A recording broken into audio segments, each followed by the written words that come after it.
Hello আমার প্রিয় sweet cute বন্ধুরা, কেমন আছো তোমরা? নিশ্চয়ই আমার গল্পগুলো শুনে শুনে খুব সুখ নিচ্ছ আর আনন্দে আছো। তোমাদের আনন্দ দিতেই তো আমি নিয়মিত তোমাদের জন্য নতুন নতুন ভিডিও নিয়ে হাজির হই। তো তোমরা যারা এখনো আমার চ্যানেলটি সাবস্ক্রাইব করনি তারা প্লিজ আমার চ্যানেলটি সাবস্ক্রাইব করে দাও। তো বন্ধুরা আর দেরি করো না, জলদি ভিডিওতে একটি লাইক দিয়ে চ্যানেলটি সাবস্ক্রাইব করে দাও। আমি রিমি, চেহারা সাধারণত খুব সাদাসিধে, লম্বা চুল আর একটু বুদ্ধিটা খাটো। আমার বরের নাম অয়ন। আমার বরের সাথে আমার প্রথম প্রেম, আর তার সাথেই বিয়েটা হয়। আমার বর একটি প্রাইভেট কোম্পানিতে কাজ করে। আমার বরের দুজন বন্ধু আছে, নাম রিয়ান আর জিসান। ওরাও দুজন বিবাহিত। আমার বরের আগেই ওদের বিয়ে হয়েছে। এবার আমার বর সম্পর্কে তোমাদের কিছু বলি। রিয়ান, জিসান আর আমার বরের বন্ধু তো কলেজ লাইফ থেকে।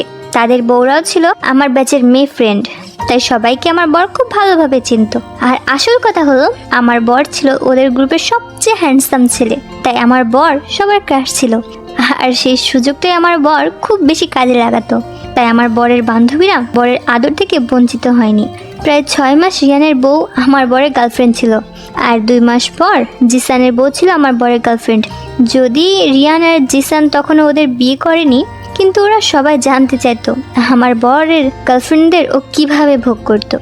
যাই হোক, ওদের বিয়ের পর আর কোনোদিনও আমার বর ওদের বউয়ের দিকে ওইভাবে তাকায়নি।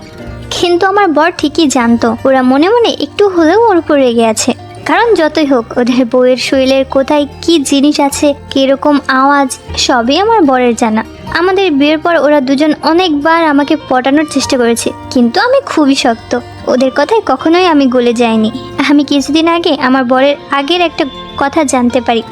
এরপর থেকে আমি সন্দেহ করতে থাকি আমার বরকে, আর ওকে চোখে চোখে রাখি। হঠাৎ একদিন অবাক ঘটনা ঘটে। আমার বর তার কোম্পানির একটা রিসার্চের জন্য ওদের 3 জনের শহরের বাইরে একটি গ্রামে যেতে হয়েছিল। এই গ্রামে 3 দিন থাকার কথা ছিল তাদের। স্বভাবতই আমার বর আমাকে বলে গ্রামে চলে গেল। ওদের একটা ছোট্ট বাংলোতে থাকার ব্যবস্থা হলো। আমি তো কিছুক্ষণ বাদে ফোন করে ওর সাথে কথা বলতাম, কিন্তু আমি বাড়িতে থাকতে পারছিলাম না। আমার ভিতর একটা ভয় কাজ করছিল, যদি অন্য কারোর সাথে ও আনন্দে মেতে ওঠে। তাই আমি ওকে কিছু না বলে ওরা যে গ্রামে ছিল সেখানে চলে আসি। সারাদিন কাজ করে বিকালের দিকে ওরা একটু ঘুরতে বের হলো। সন্ধ্যার দিকে বাংলোতে ফিরে এসে ও তো অবাক হয়ে আমার দিকে তাকিয়ে আছে। দেখে আমি দাঁড়িয়ে আছি, কিন্তু আমি এখানে কি করে আসলাম, এখানে আসার কারণ কি, আর এই জায়গার খবরই বা কে দিল আমাকে? এসব প্রশ্ন ওর মনে বাসা বাঁধলো। পরে আমার চোখ মুখ দেখে ও বুঝতে পারলো আমি ওকে সন্দেহ করে এখানে এসেছি।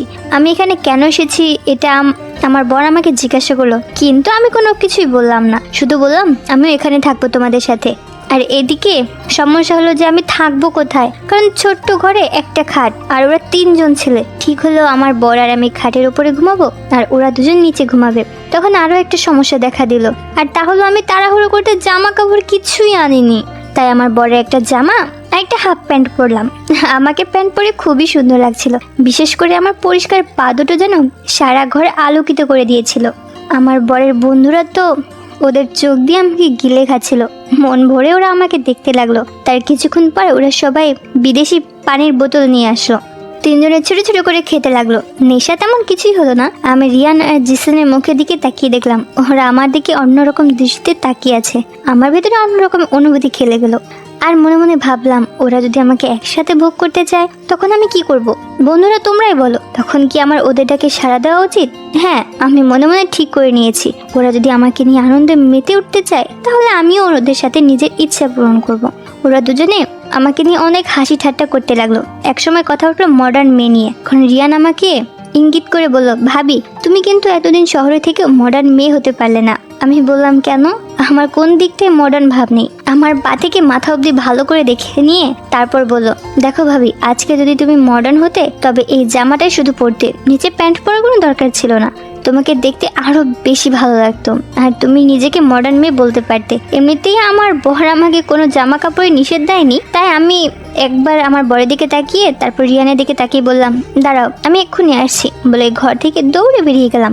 একটু পর ঘরে ঢুকলাম আমি। সত্যি বলতে আমার বড় আমাকে দেখে চিনতে পারছিল না। আমাকে দেখে রিয়ান আর জিসান পুরোই অবাক।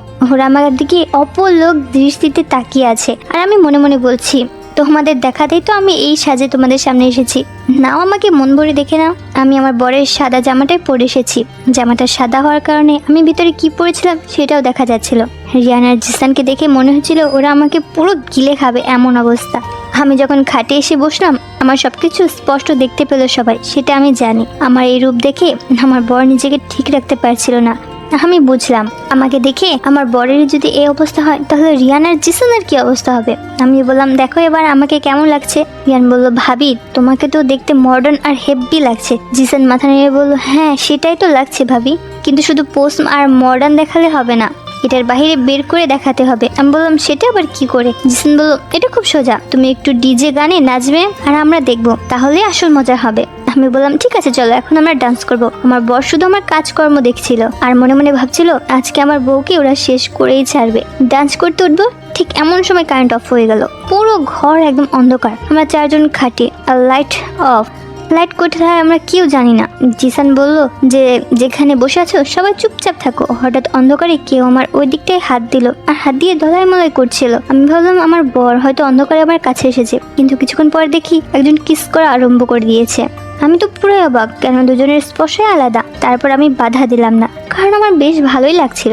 একজন আমাকে জড়িয়ে ধরে আদর করা শুরু করে দিল আর অন্যজনও ওইগুলো ধলাই মলাই করে যাচ্ছিল।